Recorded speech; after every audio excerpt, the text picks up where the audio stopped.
Un saludo muy especial para los chicos del grado décimo. En este video voy a explicar brevemente el tema de esta semana. Voy a tratar de ser muy concreta en la exposición y pues les dejé algunos enlaces en el Classroom para que profundicen en los diferentes temas. Entonces, lo llamamos lenguaje y pensamiento. Recuerden que es uno de los contenidos que nos corresponde para el primer periodo y es cómo se desarrolla el lenguaje, cuáles son las variantes lingüísticas y todo este asunto. Para comenzar, les dejé unas preguntas orientadoras. Son unas preguntas con las que quise comenzar porque son las que les van a dar luces de en qué pensar en la medida en que vayan explorando las páginas, en la medida en que respondan a las preguntas que se les hace y que hacen en el taller. Estas preguntas no son para resolverlas, son preguntas de reflexión interna de ustedes. Entonces la primera es, ¿de dónde viene el lenguaje y cómo se crea un idioma? ¿Cierto? Y es una pregunta pues que es muy compleja de responder. ¿De dónde sale el lenguaje? ¿De dónde sale esa necesidad de comunicación? ¿Cómo comenzaron las primeras personas a hablar? ¿Cómo se da esto cuando un bebé está en el vientre? ¿Cómo se da su proceso de adquisición mientras crece? ¿Cierto? Pero también es cómo se crea un idioma, de qué manera, porque existen varios idiomas, de qué manera se creó uno y el otro, porque existen variados, porque no todos hablamos el mismo, ¿cierto? La segunda pregunta es bien interesante y es muy filosófica y es, bueno, ¿qué se da primero? ¿El lenguaje o el pensamiento? ¿A qué se debe esta pregunta? Esta pregunta se debe al hecho de que en teoría, pues lo que nosotros pensamos es lo que hablamos, ¿cierto? Cuando nosotros exponemos lo que tenemos en nuestra mente. Cuando hablamos con nuestra pareja, hablamos de lo que tenemos en nuestra mente y de alguna manera lo exteriorizamos. Pero también es un hecho real que pensamos a través del lenguaje, es decir, que lo que usted lo piensa en español, que usted lo piensa en palabras y que se queda ahí aunque no lo exteriorice. Entonces, ¿qué es lo primero que se da en una persona? ¿El lenguaje o el pensamiento? Esa pregunta no tiene una respuesta concreta porque hay muchas hipótesis. La gente se ha dedicado a hacer estudios y cosas como, bueno, ¿qué es lo que se da primero? Sin embargo, es muy interesante porque también un poco parecía, bueno, ¿y el huevo y la gallina? ¿Qué fue primero? ¿El huevo o la gallina? Son preguntas a las que tal vez nunca vamos a tener una respuesta única y concreta, pero que es muy interesante pensar en ellas.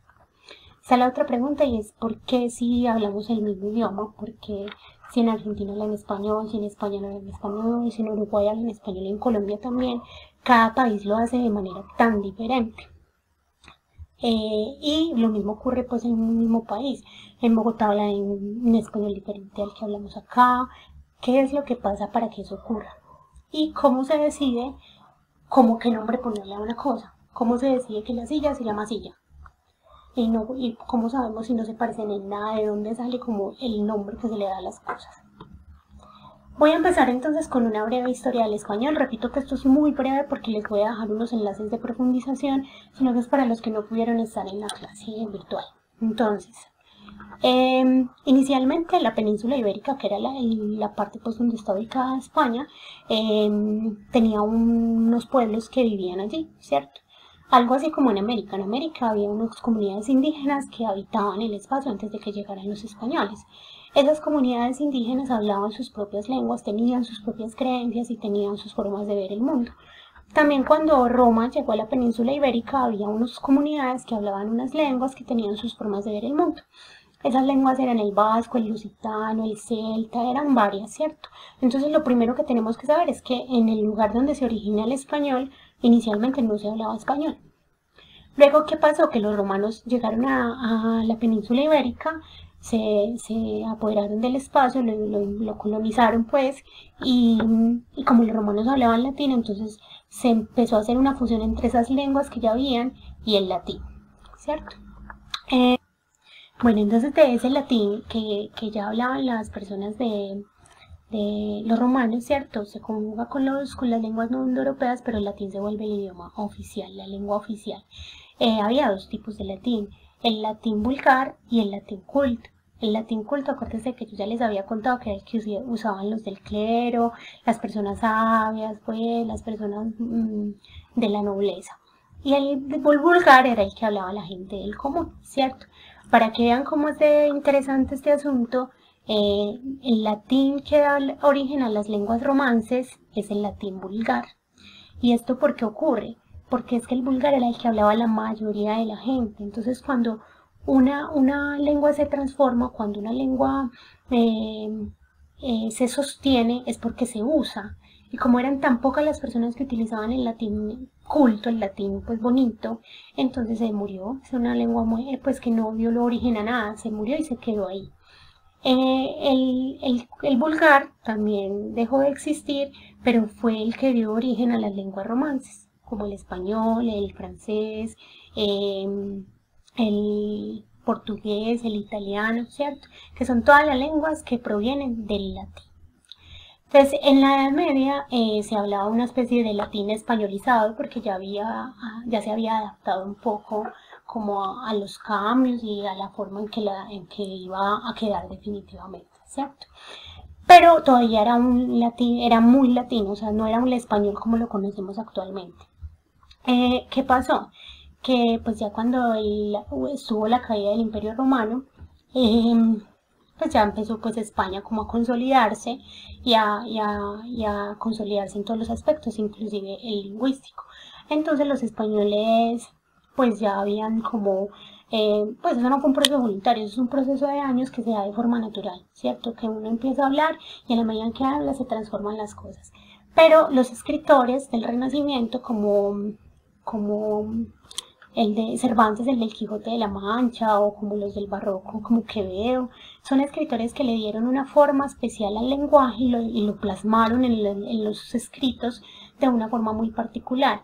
Entonces el rey que estaba en ese momento pues dijo, esto está muy bueno, esto se ve bien, y proclamaron el español como lengua oficial, y así fue como se fue formando. Fue la literatura la que, atrás de cómo escribía, le daba como ya el norte oficial a cómo iba a quedar el español. Y pues a través de los años, a través del uso, a través de dejar de utilizar unas palabras y empezar a utilizar otras, llegamos al español como es actual. Pero en el español actual pues no hablamos de una sola manera, ¿cierto? En España hay una forma, los españoles luego llegaron a América y en América se habla otra, y dentro de América en cada país se habla de una manera diferentes. Esas son las variedades de la lengua. ¿Por qué varía una lengua? Pues la lengua varía por muchas cosas. Por el espacio, que son unas variantes diatópicas, es decir, es por el hecho de que acá ocurren unas cosas particulares y digamos yo hoy por ejemplo utilizo una palabra y esa palabra se le pega a otra persona y no necesariamente la van a conocer en otras ciudades así, sino que es por el espacio, ¿cierto? Ahí están los acentos, entonces miren que en Medellín se habla un acento, en Bogotá se habla otro acento, ese es el factor espacio, ¿cierto? En el factor tiempo entran cosas como que hoy utilizamos mucho una palabra, la dejamos de utilizar, entonces esa palabra sale del idioma, o por el mismo tiempo, entonces van adjuntándose otras palabras a la lengua. Esas son las variedades diacrónicas. Entonces, por ejemplo, en esta época actual donde utilizamos tanto internet, cada vez sale una aplicación nueva y esos nombres o esas costumbres de chatear, de stalkear, ¿cierto? De hackear, se empiezan a involucrar en la lengua por un factor de tiempo. Y lo mismo ocurre con lo sociocultural, ¿cierto? Puede que, por ejemplo, en algún momento del mundo se deje de utilizar hackear y entonces por factor tiempo desapareció. Pero en lo sociocultural entran en nuestras prácticas, las maneras en que nosotros vivimos. Y entonces, por ejemplo, ocurre que la gente dice mucho aiga. Puede que en algún momento, por eso de que todo el mundo diga aiga, como yo tengo un hijo, por ejemplo, él me escucha diciendo aiga, él también dice aiga, tanta gente dice aiga que se vuelve la palabra correcta, o sea, se vuelve como la oficial, entonces se dejaría de decir haya. Eso, por ejemplo, pasó con murciélago, la forma real de decirlo es murciélago, se supone, pero por el uso se convirtió en murciélago, ¿cierto? Y así ocurre con muchas palabras, el caso de aiga es uno de esos. Y ya por la situación, ¿cierto? Y es que la manera en que usted dice, es lo mismo decir amor cuando usted escribe un poema que cuando dice amor y se dirige a alguien, o que cuando dice amor en tono sarcástico, eso cambia todo. Bueno, ese es como el panorama general. Les repito que la idea es que nosotros entremos al Classroom para que a partir del Classroom como que profundicemos en las ideas que queremos tener. Entonces entramos al lenguaje 10. Vamos a trabajo de clase. Ahí está el de la semana 9, el de la semana 10. Todavía hay personas que no lo han enviado, les sugiero que lo hagan. y vamos a ingresar a la semana 11. En la semana 11 tenemos dos actividades. La primera es hacer un cuestionario y la segunda está en tu trabajo. Entonces, la idea es que acá miren, como les decía, les dejé las páginas para que profundicen. Entonces, por ejemplo, hay una que es una reflexión sobre el lenguaje y pensamiento y es esta. Entonces damos clic, ingresamos, podemos leer hasta donde queramos, podemos profundizar en la medida de que nos interese el tema y de que tengamos dudas a la hora de resolver el cuestionario. También tenemos este video que nos explica más detalladamente cómo surge el español. Y tenemos esta última presentación, que es una presentación sobre las variedades lingüísticas. Es más detallada y creo que nos puede servir pues un poco como para que comprendamos mejor cómo funcionan las variaciones de la lengua. Listo. Ya después pues de que lo exploren, si quieren no lo hacen, si quieren lo hacen, esto ya entra como en su libertad, ¿cierto? Pero lo que les recomiendo es que lo hagan como para que tengan más herramientas para resolver el cuestionario. Denme un segundo. Bueno, entonces sí, como les decía, ingresamos a la página y así profundizamos. Lo primero que vamos a hacer es el cuestionario. Mírenlo acá, cuestionario, lenguaje y pensamiento. Es un cuestionario de 10 preguntas. La idea es que respondamos, lean claramente la instrucción. Miren qué dice, estas preguntas se resuelven desde lo que tú opinas sobre el tema que estamos trabajando. No se debe buscar las respuestas en internet. Si se encuentra una respuesta en internet o en un libro, será anulado el cuestionario. ¿Listo? El primer punto es este cuestionario, son 10 preguntas.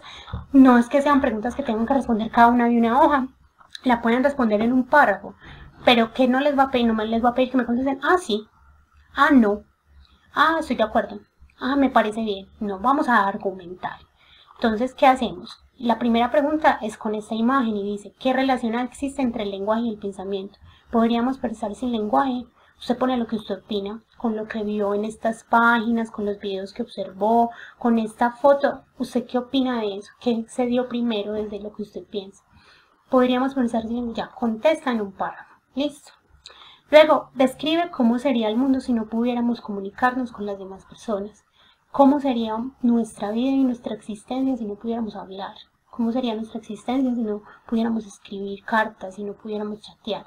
¿Cómo creen que sería el universo sin comunicación? Es decir, existiría todo, existiría la comida, existiría el colegio. ¿Cómo entonces se transmitiría el colegio? ¿Qué enseñanzas habría? ¿Sabríamos nuestra historia? ¿No la sabríamos? Como ustedes lo creen. Luego, los seres vivos diferentes a los humanos pueden comunicarse. Es decir, los perros pueden comunicarse, las abejas pueden comunicarse, los árboles pueden comunicarse. Sí, no y por qué. No me vayan a poner sí y ya, por favor, argumentar la respuesta. ¿Cómo creen ustedes que surgen los idiomas? ¿Quién decidió? Formemos este idioma. ¿Es una sola persona? ¿Son muchas personas? Es una reflexión en ese sentido. Recuerden venir a las páginas que les recomendé. Luego dice, observa el siguiente video y responde las preguntas 5 y 6. A los nativos americanos se les impuso el español. ¿Qué crees que hubiera ocurrido con las lenguas en América si no hubieran llegado los españoles? ¿Qué creen ustedes que sería hoy de nuestra vida actual si los españoles no hubieran llegado? ¿Qué hubiera ocurrido con la lengua que hablamos hoy? Si no hablamos español, entonces ¿qué lengua hablaríamos? ¿Hablaríamos una? ¿Hablaríamos varias? ¿Cómo sería el mundo en este momento? ¿Qué factores influyen en que el español antiguo y el español actual sean diferentes? ¿Por qué creen ustedes que si antiguamente se hablaba muy parecido al latín, con el tiempo ya hablamos tan español y tiene unas características tan diferentes a las de la Edad Media? ¿Qué cosas creen ustedes que influyen? Entonces usted me va a decir, pues el uso o la historia, las guerras, pues no sé, lo que usted crea, lo que usted haya entendido del video. ¿Listo? Lee el siguiente fragmento, El cantar del mío Cid, y responde las preguntas 7 y 8. Leemos este pedacito, acá está en el español antiguo y acá está en el actual, significan lo mismo. La idea es que como que hagan la comparación. Identifica 10 palabras del español antiguo y escribe qué significa en el español actual. Usted viene y dice, dixo, o sea, acá dice que esa es la primera palabra, acá dice dijo, o sea que en latín, en el español antiguo, dijo se decía dixo. Usted viene y pone dixo, dijo. Dixo o dixo significa dijo. Y así hasta que encuentre 10 palabras. ¿Qué semejanzas y diferencias observas entre el español antiguo y el español actual? qué semejanzas encuentras entre esto y esto, qué palabras son iguales, qué palabras no, qué tanto varía. Por ejemplo, acá en el dijo solo varía una sola letra, el resto es lo mismo, ¿cierto? Es que hagan ese análisis. Luego dice que observes la presentación de Perexi para que respondas la pregunta 9 y 10. El objetivo de este cuestionario es que ustedes hagan la profundización por el tema, ¿listo? Antes de hacer la siguiente actividad. Entonces ustedes vienen, espera que cargue, miren, este Perexi es como una... yo creo que ya cargó. Lo cerré. Este es como una presentación en PowerPoint, entonces les va a decir que es una variante lingüística, cómo se da, toda la cosa, ¿listo? Bueno, y finalmente preguntan que ¿por qué crees que en las diferentes partes del mundo se usan palabras diferentes? ¿Cierto? Porque, por ejemplo, parce, cuate y amigo. ¿Por qué cuate acá se dice, en México es amigo? ¿Por qué acá se dice parce? ¿En qué varía eso? ¿Listo? Y por qué existen algunas palabras que se usaban anteriormente y ya no se usan, ¿cierto? Esas palabras como desaparecieron, ¿qué pasó? ¿Qué las llevó a desaparecer? Ese es el cuestionario, repito, no es que tengan que ser preguntas larguísimas, simplemente quiero conocer los análisis de las reflexiones que hacen ustedes frente a este tema. ¿Listo? Ya después venimos a tu trabajo que está acá. Ese es el segundo punto. El primero es el cuestionario. Y cuando terminen el cuestionario, abajo, le dan en enviar. ¿Listo? Si usted quiere que le llegue una copia de lo que usted contestó en el correo, le pone acá y si no, pues lo deja allá y ya, le dan en enviar. Recuerden, no quiero que me saquen nada de internet, no quiero que me respondan sí o no, quiero que argumenten bien el porqué de las cosas. Listo, que ya tenemos una capacidad crítica bastante interesante y lo podemos hacer. Entonces en esta actividad dice, realiza la lectura del fragmento de La Celestina, véalo acá, La Celestina, una manifestación del teatro medieval, esta es una obra del teatro medieval, les puse un pedacito, y realiza la actividad propuesta. Escribe una versión de la obra usando palabras actuales propias de los jóvenes para que se entienda mejor. ¿Cómo así? Como esto es medieval, no se entiende bien. Esto da la idea de la grandeza de Dios. ¿Qué? Tenemos que tratar de entender lo que nos están diciendo para poder hacer el ejercicio. Y el ejercicio lo que consiste es que usted la convierta al español actual. Así bien paisa o bien venezolano, pero que sea muy actual. Entonces yo vengo y escribo, acá listo, le vamos a escribir de otro color para que yo pueda ver cuál fue la que ustedes hicieron. Le venimos acá la letra y la cambiamos, puede ser rojita. Entonces, como lo que usted va a hacer es convertirla, yo lo que quiero es que usted, esta frasecita, me la convierta a algo actual, pero que signifique lo mismo. Entonces, Calisto es un personaje, Melibea es otro personaje. Y él está diciendo, en esto veo Melibea la grandeza de Dios.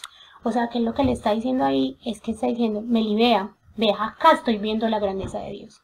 Vamos a convertir eso en algo paisa. Entonces, supongamos que ellos dos son pareja. Entonces, Melibea.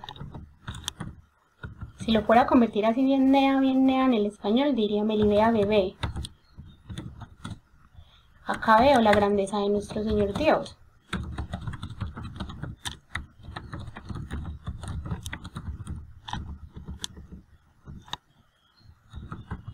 O de nuestro Señor Jesucristo. Pues ustedes ya lo hacen.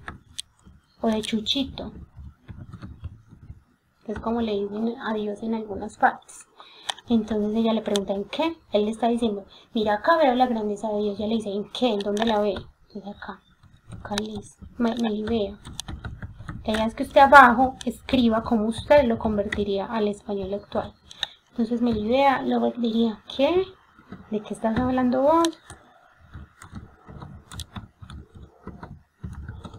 ¿En dónde parce? ¿O en dónde amor? ¿O en dónde bebé? ¿O de qué estás hablando vos? Le pueden agregar cosas. ¿En dónde la ves? Yo estoy como ciega. Si lo quieren volver cómico, pues lo van haciendo así. Y van leyendo y van convirtiendo cada cosa que dicen en algo paisa. Entonces vuelve acá listo, vamos con esta primera línea.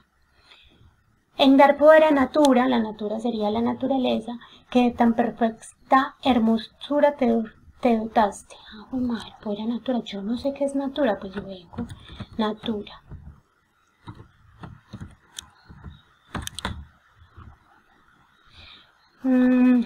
Sale eso, bueno, pero la natura es una forma de nombrar a la naturaleza. Ustedes, la clave es que hagan esto explicando, buscando lo que significan las palabras que no encuentran, ¿cierto? Pero si hay alguna que no encuentran, no hay ningún problema. Pero bueno, acá ya me salió natura, es naturaleza, ¿cierto? Entonces acá lo que él nos está diciendo es que le están dando el poder a natura. A natura, que de tan perfecta hermosura te dotaste y hacer de mí inmérito tanta merced que verte alcanzase y en tan conveniente lugar que mi secreto dolor manifestarse pudiese. Ojo, hay que entender bien la idea para poder convertirla, ¿cierto? Entonces yo vengo y pongo, vamos a hacerlo con esta primera parte. Entonces el que le dijo que la grandeza de Dios fue darle el poder tan grande a la naturaleza para que hubiera tanta hermosura que ella estuviera tan llena de esa hermosura. Eso es lo que dice esta parte. Que la belleza, acuérdense que le decía, veo la grandeza de Dios. ¿En qué la ve? En que dio el poder a la naturaleza para que dotase a Melibea de la hermosura. En dar poder a natura que de tan perfecta hermosura te dotase. Eso es lo que dice esa primera frase. Entonces yo la tengo que hacer por partes. Está listo. Es que mírate como te hizo de bonita. Es que mírate el poder tan grande que le dio a la naturaleza para que estuvieras tan buena bebé, o tan mami, o tan hermosa, pues no sé, ya ustedes, lo que quiero es que lo transformen. Recuerden ponerle el color para yo verificar cómo fue que lo hicieron. Este fragmento es muy corto, solamente este es casi pues que media página. Lo que quiero es que vean cómo se puede entender un poco mejor el texto cuando tratamos de entenderlo en la actualidad. ¿Listo? Obviamente no me sirve que hagan una sola línea, deben trasladar todo el párrafo y lo mismo pues en cada comentario que hace cada personaje. Acá les dejo las ideas, entonces dice que lean bien el texto, que si encuentran una palabra desconocida o antigua la reemplacen, pero que primero le busquen el significado. Y acá les dejé un ejemplo de Don Quijote de la Mancha. Entonces así es como empieza el libro. En un lugar de la Mancha, de cuyo nombre no quiero acordarme, no ha mucho tiempo vivía un hidalgo de los que lanzan astillero. Y acá, ven, acá vi que se borró, pero la imagen original y la forma como quedó es, ya se las voy a mostrar. ¿Cómo convertiría yo esa frasecita del ingeniero Don Quijote de la Mancha? Acá está. En un lugar muy cool llamado La Mancha, de cuyo nombre ni idea, hace mucho que se parchaba un man llamado Hidalgo. Miren que ya no dije en un lugar de La Mancha, de cuyo nombre no quiero acordarme, sino en un lugar muy cool, o muy bacano, o muy chévere de La Mancha, de cuyo nombre ni idea. Pues esa es una forma en que hoy decimos cuando no llamamos las cosas por su nombre. Hace mucho tiempo que se parchaba, ¿cierto? Es eso, es acomodar ese mismo fragmento, pero para convertirlo a español más actual y como con un habla muy particular de los jóvenes. Listo. Recuerden que cuando terminen, entonces pues ya llenaron todo, le damos en presentar y él ya automáticamente manda el trabajo, le damos en entregar y listo. No se les olvide esa parte porque hay muchos que no le están dando en entregar. Cualquier cosa entonces me escriben. Eso es todo.